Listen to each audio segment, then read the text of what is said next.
আজকের ক্লাসে থার্মোমিটার সম্পর্কে আলোচনা করা হলো।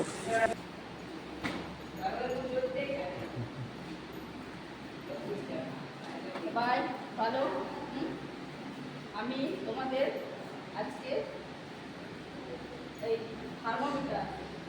থার্মোমিটার সম্বন্ধে জানাবো। হ্যাঁ, এটা দেখেছো তোমার বাড়িতে আছে? হ্যাঁ, এটা কি হয়? জল এটাকে কি বলে? এটার নাম জানো এটাকে কি বলে?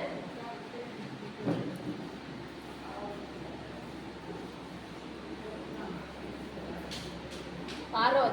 হ্যাঁ, লিখো খাতায় লিখো, এটার নামও লিখো। তাড়াতাড়ি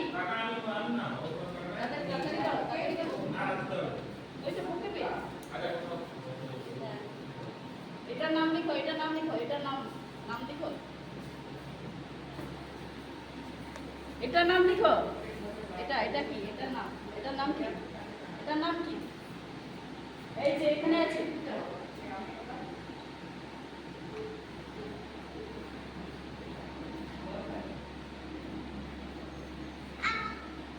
হ্যাঁ, এটা তাহলে এটার নাম কি? এটা লিখে দিয়েছি। আমাদের সবার শরীরে তাপমাত্রা কত? 98। এটা সবার হ্যাঁ সমান সবার, কিন্তু জ্বর হলে তখন এই যে বাড়ে, এখান থেকে পরপর বাড়বে। এর নিচের দিকটা কি? ফারেনহাইট। আগে তোমাদের পড়িয়েছি না ফারেনহাইট, আর এটা কি? সেন্ট্রিগেট।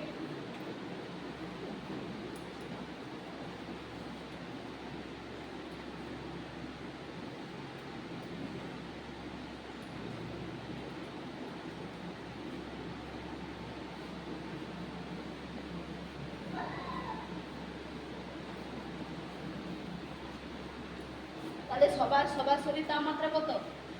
এটা সবার এখন মাপলে এটা দিয়ে যদি মাপা হয়, এটা দিয়ে যদি মাপা হয় সবার আছে।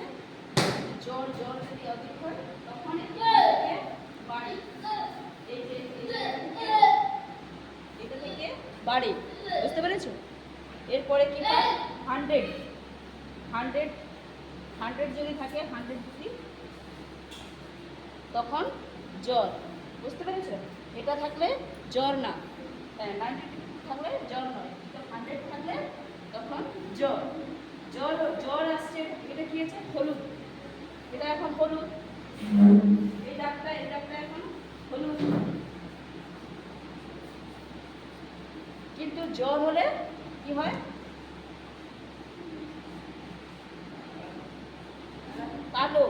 কালো হয়ে যায়। এটা কালো।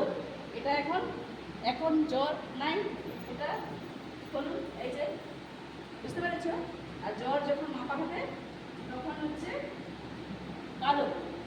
বুঝতে পেরেছ? এর থেকে 100 ডিগ্রি ভালো, এর থেকে বেশি হলে 1, 2, এই যে 2, 4 খারাপ। বুঝতে পেরেছ? তখন এত জ্বর। এখান পর্যন্ত আছে 108। এটা না, এটা হলে এর পরে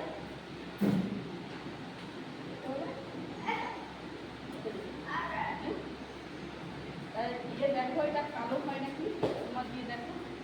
এটা ওখানে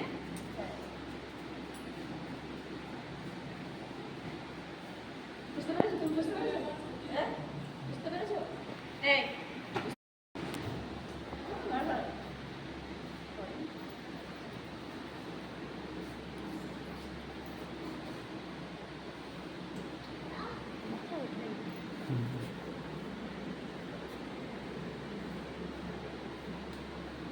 এটা কালো সবার এখন তাপ মাপলে কী হবে?